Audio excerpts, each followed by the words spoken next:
Good morning, students. Yesterday we talked about Pauli exclusion principle, and now number of electrons in various subshells. So for n equals to 1, L will be equals to 0. L equals to 0 means S subshell है, और n equals to 1 means 1s subshell. ठीक है. L equals to 0 it means m should be 0. m equals to 0 means m की कितनी value आई है, एक value आई है तो एक ऑर्बिटल है. l हमें बताता था सब शेल के बारे में, n मेन शेल के बारे में, और m नंबर ऑफ ऑर्बिटल्स के बारे में. ठीक है. तो एक ऑर्बिटल है, और पॉली एक्सक्लूजन प्रिंसिपल ने क्या बताया था कि किसी भी ऑर्बिटल में मैक्सिमम 2 इलेक्ट्रॉन होंगे, वो भी क्या होंगे, अपोजिट स्पिन के. तो 1 ऑर्बिटल है तो कितने इलेक्ट्रॉन होंगे, 2 electrons. Next is n equal to 2 second main shell के लिए. सेकंड मेन शेल के लिए n की वैल्यू 2 है, तो l की वैल्यू क्या पॉसिबल है, l की वैल्यू होती थी 0 टू n माइनस 1. तो n माइनस 1 2 माइनस 1 1, तो 0 एंड 1. l इक्वल्स टू 0 है, इट मीन्स 2s सब शेल है. मेन शेल तो 2 है ना, क्योंकि मैंने बताया था कि किसी भी सब शेल को कैसे रिप्रेजेंट करते हैं. फर्स्ट लिखते हैं प्रिंसिपल क्वांटम नंबर, और उसके बाद symbol designation for l value. ठीक है. तो यहाँ पे l की वैल्यू 0 तो इसके लिए सिंबल होता है s, और n की वैल्यू कितनी है 2. वैसे ही l की वैल्यू अगर 1 है तो क्या हो जाएगा 2p सब शेल 2, और इसके लिए p 2p सब शेल. ठीक है. और l की वैल्यू 0 है, इट मीन्स m की वैल्यू क्या होगी 0. m की वैल्यू क्या होती थी -L2 प्लस l. तो m की वैल्यू 0 है, इट मीन्स एक ऑर्बिटल है, और एक ऑर्बिटल है तो कितने इलेक्ट्रॉन आए 2 इलेक्ट्रॉन्स. किसमें 2s सब शेल में. नेक्स्ट क्या था 2p सब शेल. 2p सब शेल है तो m की, यहाँ पे l की वैल्यू 1 है तो m की वैल्यू क्या पॉसिबल है -1 2 प्लस 1 थ्रो 0, तो -1 0 प्लस 1, तो 3 वैल्यू आई m की. तो 3 वैल्यूज मीन्स कितने ऑर्बिटल हैं 3 ऑर्बिटल्स. ठीक है. तो 3 ऑर्बिटल्स में कितने इलेक्ट्रॉन आ सकते हैं, एक ऑर्बिटल में 2 है तो 3 में कितने हो जाएंगे 6 इलेक्ट्रॉन्स. तो सेकंड जो मेन शेल है उसमें कितने ऑर्बिटल्स होते हैं 1 और 3 4 ऑर्बिटल्स होंगे, और इलेक्ट्रॉन्स कितने होते हैं total 8 electrons. Next is n equal to 3. n equals to 3 है, इट मीन्स l की वैल्यू क्या होंगी, l की वैल्यू 0 टू n माइनस 1, तो 0 से n माइनस 1. n की वैल्यू 3 है, 3 माइनस 1 कितना हो जाएगा 2, तो 0 1 2.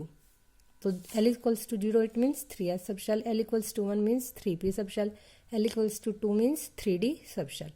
तो l इक्वल टू 0, तो m की वैल्यू क्या पॉसिबल होगी, m की सिर्फ एक वैल्यू आएगी, वो क्या होगी 0.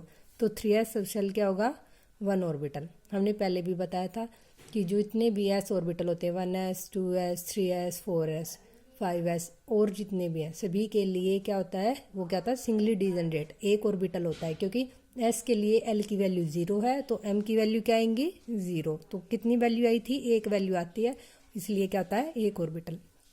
3s सब शेल है, 1 ऑर्बिटल है, कितने इलेक्ट्रॉन आए 2.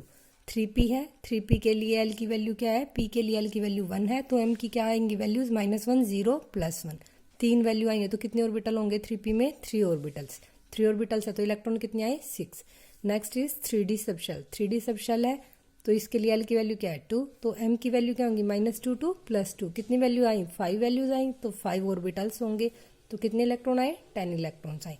तो जो n equal to 3 main shell है, थर्ड मेन शेल है, उसके अंदर कितने ऑर्बिटल आए 1 3 एंड 5, तो कितने हो गए 8 और एक 9 ऑर्बिटल्स. ठीक है. और इलेक्ट्रॉन्स कितने हो जाएंगे, कितने हो गए 18, या फिर यहाँ से देख लो एक ऑर्बिटल के अंदर 2 मैक्सिमम इलेक्ट्रॉन आते हैं, तो 9 ऑर्बिटल्स के अंदर कितने हो गए 18. वैसे यहाँ 4 ऑर्बिटल्स थे सेकंड मेन शेल में, तो कितने इलेक्ट्रॉन आएंगे 8. वैसे n इक्वल टू 4 के लिए सिमिलर है.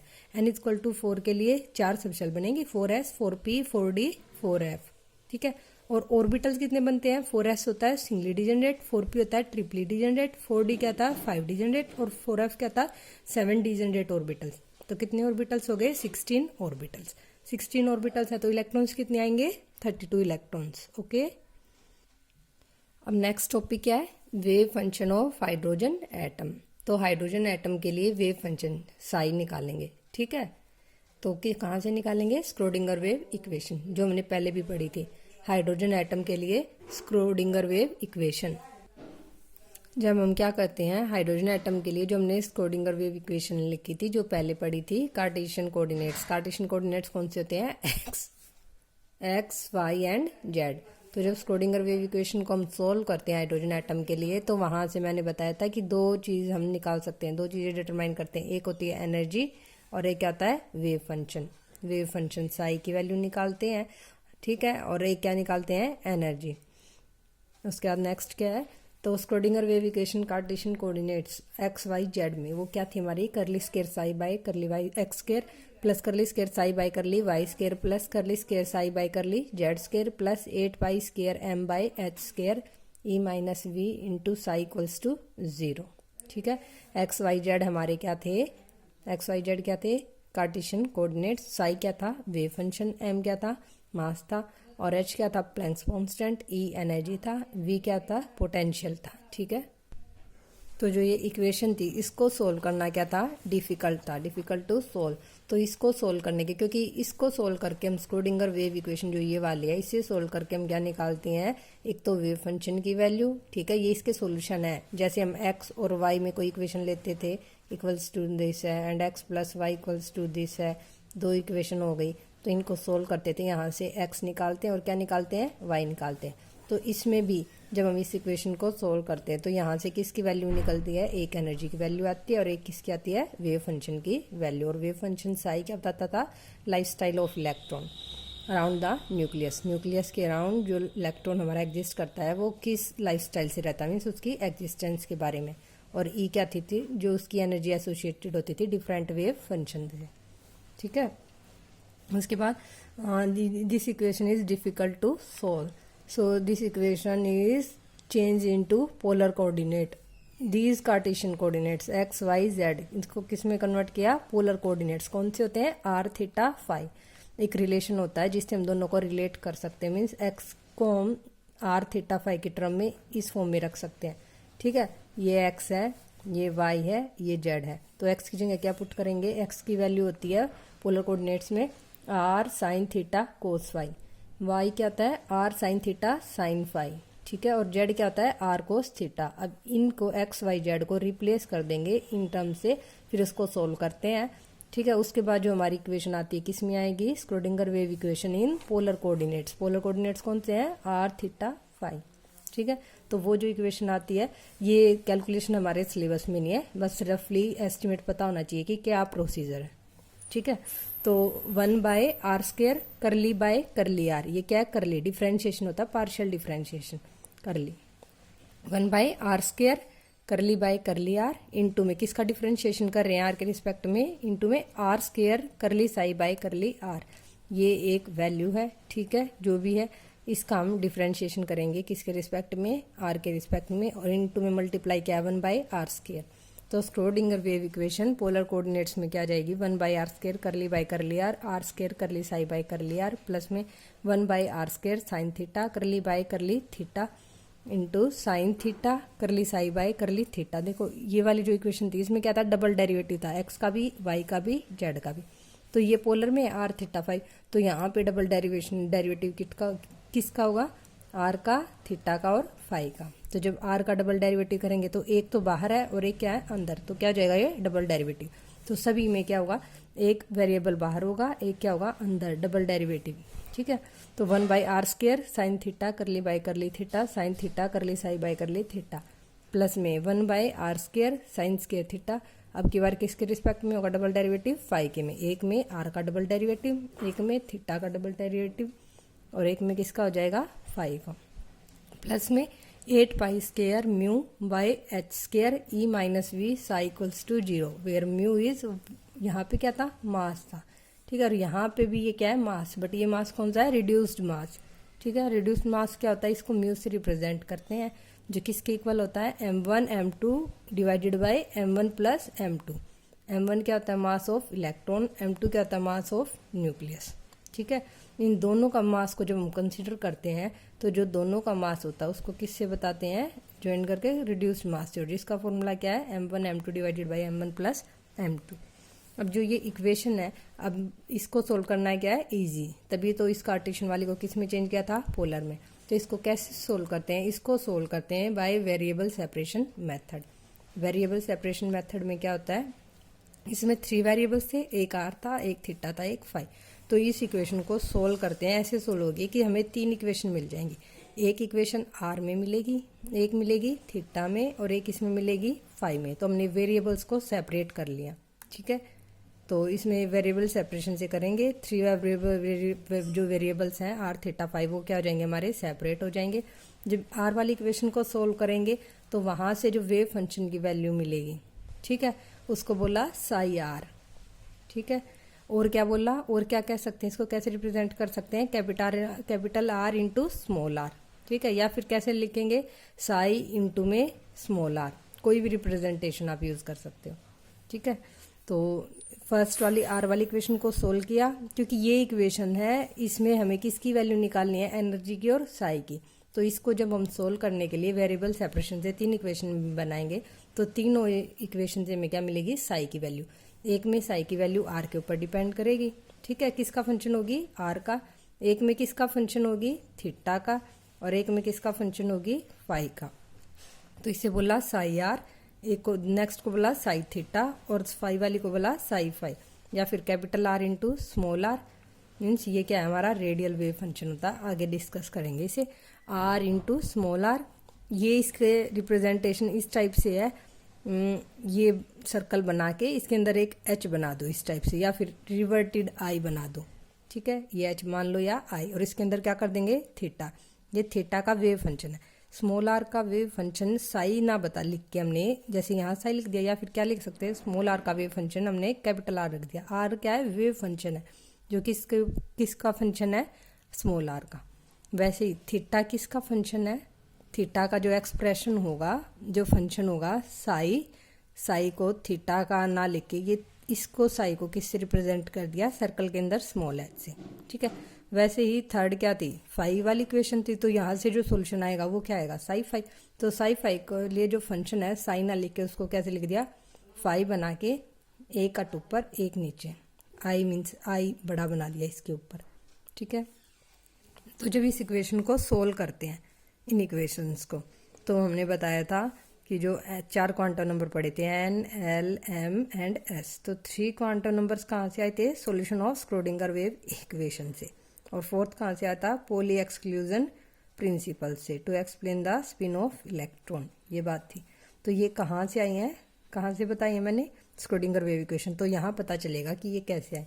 तो जब इस इक्वेशन को सोल्व करते हैं तो 2 कांस्टेंट की रिक्वायरमेंट होती है, तभी ये इक्वेशन क्या होगी, सोल्व होगी, और हमें किसकी वैल्यू मिलेगी, साई आर की, रेडियल वेव फंक्शन की, ठीक है, जो किसके ऊपर डिपेंड करता है, आर के ऊपर, स्मॉल आर के ऊपर, ठीक है। किसका फंक्शन होता है, स्मॉल आर का। तो वो जो 2 कांस्टेंट रिक्वायर्ड होते हैं आर की इक्वेशन के लिए, वो कौन से होते हैं, एन एंड एल, ठीक है। तो इसको क्या लिख सकते हैं, साई जो वेव फंक्शन है सोल्व करने के बाद, जो किसका फंक्शन है, स्मॉल आर का, और किसके ऊपर डिपेंड कर रहा है, 2 कांस्टेंट पे, एन एंड एल। वैसे ही जब थीटा वाली इक्वेशन को सोल्व करते हैं तो जो 2 कांस्टेंट की रिक्वायरमेंट पड़ी वो कौन सी मिली, L and M, L and M, ठीक है। तो ये क्या हो जाएगा, फाई जो किसका फंक्शन है, थीटा का, और डिपेंड करता है किसके ऊपर, एल एंड एम। वैसे ही फाई वाला किसके ऊपर डिपेंड कर रहा था, सिर्फ एम के ऊपर। तो फाई जो वाली इक्वेशन का जो सोल्यूशन किया, वहां से साई जो निकाला, या फिर ये रिप्रेजेंटेशन भी बोल सकते हैं, ठीक है। ये किसका फंक्शन है, फाई का, और किसके ऊपर डिपेंड करा, सिर्फ एम के ऊपर।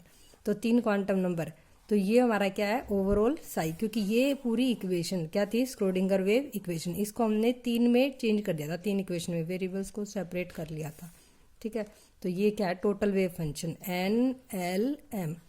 ये जो वेव फंक्शन है ये किसका फंक्शन है, आर का, थीटा का और फाई का। और ये पूरा वेव फंक्शन किसके ऊपर डिपेंड कर रहा है, एन एल और एम, एन एल और एम, समझ गए, ठीक है। इन तीनों को ऐसे भी रिप्रेजेंट कर सकते हैं। तो यहाँ पे लिखा हमने साई ओवरऑल। साई ओवरऑल क्या हो जाएगा, साई ओवरऑल, तो साई ओवरऑल क्या हो जाएगा, साई, ठीक है, जो किसका फंक्शन है, आर थीटा और फाई का, और किसके ऊपर डिपेंड कर रहा है, एन एल और एम। तो ये किसके इक्वल हो गया, इन तीनों की प्रोडक्ट, साई, ठीक है, साई इंटू में स्मॉल आर, या कैपिटल आर लिख लो, स्मॉल आर लिख लो, क्योंकि हमने रिप्रेजेंटेशन उससे दिया आर थीटा फाई की। साई किसका फंक्शन है, आर का, और डिपेंड कर रहा है एन और एल के ऊपर। इंटू में साई है तो किसका फंक्शन है, थीटा का, जो डिपेंड कर रहा है एल एंड एम पे, और साई फाई है एम। इस पार्ट को बोला रेडियल वेव फंक्शन। क्यों? क्योंकि ये वाला वेव फंक्शन सिर्फ किसके ऊपर डिपेंड कर रहा है, कौन सा वेरिएबल है यहाँ पे, स्मॉल आर, और आर यहाँ पे क्या होता है, distance of electron from the nucleus. ये हमारा न्यूक्लियस है, तो ये हमारी क्या है, डिस्टेंस ऑफ इलेक्ट्रॉन। अगर इलेक्ट्रॉन हमारा यहाँ है या यहाँ है तो ये आर हो जाएगी, अगर यहाँ है तो ये आर हो जाएगी। ठीक है, तो यहाँ पे जो वेव फंक्शन है साई, जो सॉल्यूशन आया वो किसके ऊपर डिपेंड कर रहा है, आर के ऊपर, सिर्फ आर का फंक्शन है, तो इसे बोला रेडियल वेव फंक्शन।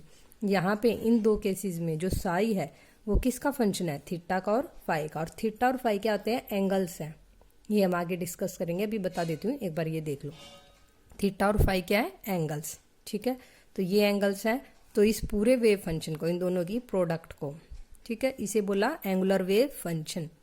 और इसे हम कैसे रिप्रेजेंट कर सकते हैं, अगर ये वाली रिप्रेजेंटेशन लेती मैं तो इसे क्या कर देंगे, रेडियल वेव फंक्शन ये हो जाएगा, इनटू में एंगुलर में क्या करोगे, इन दो की प्रोडक्ट कर देंगे, तो ये क्या हो जाएगा, रेडियल वेव फंक्शन, और ये क्या हो जाएगा, एंगुलर वेव फंक्शन। अब एंगुलर वेव फंक्शन को, इस पूरे को कंबाइनली भी हम लिख सकते हैं, रिप्रेजेंट कर सकते हैं, किससे, वाई से। और क्या हो जाएगा अंदर, थीटा और फाई, क्योंकि एंगुलर वेव फंक्शन है, साई से ना रिप्रेजेंट करके किससे रिप्रेजेंट कर दिया, इस कंप्लीट को वाई से, और जो क्या जाएगा फंक्शन होगा किसका, थीटा और फाई का, और किसके ऊपर डिपेंड करेगा, एल और एम पे। तो ये वाली रिप्रेजेंटेशन भी हो सकती है। आर जो किसका फंक्शन है, स्मॉल आर का, एन और एल ये वेव फंक्शन है। ठीक है, रेडियस वगैरह नहीं है। सो रेडियल वेव फंक्शन है, वो हमें किसके बारे में बताता है, फर्स्ट इसकी रिप्रेजेंटेशन कैसे रिप्रेजेंट करते हैं, कैपिटल आर जो किसका फंक्शन होता है, स्मॉल आर का, और किसके ऊपर डिपेंड करता है, एन एंड एल के ऊपर। और जो ये कांस्टेंट इन्वॉल्व हुए थे ना हमारे, N L, L M M, N L और एम, इन्हें हमें क्या, इनको क्या बोला था, क्वांटम नंबर्स, और यही हमने जो पहले डिस्कस किए हैं। ठीक है, तो रेडियल वेव फंक्शन है, तो किसका फंक्शन है, आर का। तो ये हमें किसके बारे में बताता है, distribution of electron as a function of R. R क्या है, distance of electron from the nuclei. ठीक है, तो आर हमें रेडियल वेव फंक्शन किसके बारे में बताएगा, distribution of electron as a function of distance from nuclei, कि न्यूक्लियाई से किस डिस्टेंस पे इलेक्ट्रॉन का डिस्ट्रीब्यूशन कैसा है। ठीक है, मीन्स डिफरेंट आर के ऊपर इलेक्ट्रॉन्स का डिस्ट्रीब्यूशन कैसे होगा, मीन्स इस आर के ऊपर जब आर की वैल्यू इतनी है, न्यूक्लियस कितना क्लोज है, तो इलेक्ट्रॉन्स कितने हैं, जब इस डिस्टेंस पे हैं तो इलेक्ट्रॉन्स का डिस्ट्रीब्यूशन कैसे है, इतना है तो इलेक्ट्रॉन का डिस्ट्रीब्यूशन कैसे है। तो आर चेंज हो रहा है, कभी इतने पे है, यहाँ अगर आर की वैल्यू ये है तो कितना डिस्ट्रीब्यूशन, आर की वैल्यू ये है तो डिस्ट्रीब्यूशन क्या है, तो आर की वैल्यू चेंज हो रही है, इसका मतलब क्या रहा है, साइज चेंज हो रहा है। तो ये मैं किसके बारे में बताता, रेडियल वेव फंक्शन, साइज के बारे में, ऑर्बिटल के। ठीक है, नेक्स्ट है एंगुलर वेव फंक्शन, जो किससे रिप्रेजेंट करते हैं, कैपिटल वाई से, जो फंक्शन होता है थीटा और फाई का, और किसके ऊपर डिपेंड करते हैं, एल और एम, क्वांटम नंबर।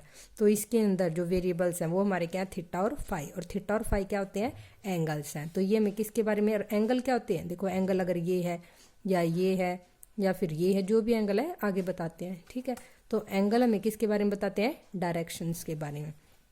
तो angular wave function depend on directions. ठीक है, डायरेक्शंस है तो वहाँ पे क्या होंगे, एंगल्स होंगे। ठीक है, और किसके बारे में बताएगा, ये shape of electron cloud, electron का जो क्लाउड है ये बताएगा। इसके अकॉर्डिंग तो क्या है, ये सिर्फ आर के ऊपर डिपेंड कर रहा है, रेडियल वेव फंक्शन आर के ऊपर डिपेंड कर रहा है, आर ये है ये, तो इसकी वैल्यू तो हमेशा क्या होती है, यहाँ पे कोई भी एंगल नहीं होगा। जो ये रेडियल वेव फंक्शन का एक्सप्रेशन आएगा ना, जो भी एक्सप्रेशन आएगा, ठीक है, वो क्या होगा, सिर्फ आर का फंक्शन होगा, उसके अंदर कोई भी थीटा और फाई नहीं होंगे, तो कोई एंगल नहीं है, तो ये क्या होगा, हमेशा स्फेरिकल इन शेप। ठीक है, और ये किसके बारे में बताता है, साइज के बारे में, और स्फेरिकल होगा radial wave function. But angular wave function में एंगल्स आने के कारण ये हमें किसके बारे में बताएगा, शेप की, इस डायरेक्शन में है, इस डायरेक्शन में, इस डायरेक्शन, तो डायरेक्शन आने से वहाँ पे क्या जाती है, शेप। तो जब रेडियल के ऊपर हम क्या ड्रॉ करते हैं, एंगुलर पार्ट, रेडियल पार्ट तो हमेशा क्या होगा, स्फेरिकल। एंगुलर पार्ट में हम डायरेक्शन वो डिफाइन कर देंगे, तो डायरेक्शन से वहाँ क्या जाएगी, शेप। तो determine shape of electron cloud, ये किसके ऊपर डिपेंड करता है, एल और एम के ऊपर। ठीक है, तो किसके ऊपर डिपेंड नहीं कर रहा, नॉट ऑन एन। अगर एन के ऊपर डिपेंड नहीं कर रहा तो इसका मतलब क्या होगा, जितने भी एस ऑर्बिटल होंगे, जैसे 1s 2s 3s 4s हो गया, 5s and so on, N की वैल्यू बेशक से डिफरेंट है, बट एल की वैल्यू क्या होगी, सेम होगी। एल एस के लिए एल की वैल्यू 0, एम की वैल्यू भी क्या होगी, 0, तो एल और एम क्या हो जाएंगे यहाँ पे, सेम। तो एल और एम सेम होने के कारण जो शेप आएगी वो भी क्या होगी, सभी के लिए शेप सेम होगी। क्यों होगी? क्योंकि एंगुलर वेव फंक्शन में बताता है शेप के बारे में, और एंगुलर वेव फंक्शन डिपेंड करता है एल और एम के ऊपर। जितने भी ओ लेस हैं इनके लिए एल और एम क्या हो जाएंगे? सेम, तो शेप भी क्या हो जाएगी? सेम हो जाएगी। वैसे जितने भी पी ऑर्बिटल होंगे 2p 3p 4p 5p सभी के लिए क्या हो जाएगी? बताइए। एल और एम की वैल्यू सेम होगी। एल और एम सेम है, इसका मतलब क्या हो जाएगा? एंगुलर पार्ट सेम है, तो उसकी शेप क्या हो जाएगी? सेम। देखो यहाँ तो साई ओवरऑल को हम कैसे लिख सकते हैं? साई ओवरऑल क्या हो जाएगा? Capital R into small R. ये है कैपिटल आर, क्या है? रेडियल वेव फंक्शन, जो किसका फंक्शन है? आर का, और ये डिपेंड करा है एन और एल के ऊपर। इंटू में साई, इंटू में वाई, वाई है एंगुलर वेव फंक्शन, जो किसका फंक्शन? थीटा और फाई का, जो डिपेंड करा है एल और एम के ऊपर। ये हमें बताता है साइज के बारे में, रेडियल पार्ट, और एंगुलर पार्ट बताता है शेप के बारे में। और ये टोटल वेव फंक्शन है ये वाला, ये किसके बारे में बताता है? ऑर्बिटल के बारे में। और मैंने बताया था जो एक्स वाई जेड की वाली इक्वेशन थी, स्क्रोडिंगर वेव इक्वेशन को, उसको किस में चेंज करते हैं? Schrödinger wave equation in polar coordinates. वो कौन से होते हैं? आर, थीटा और फाई। तो वो रिलेशन होता है जिससे रिलेट करते हैं, वो रिलेशन ये है। एक्स को क्या पुट करते हैं? R sine theta cos phi, Y को R sine theta sine phi, और जेड को आर कोस थीटा। ये यहाँ से पता चलेगा।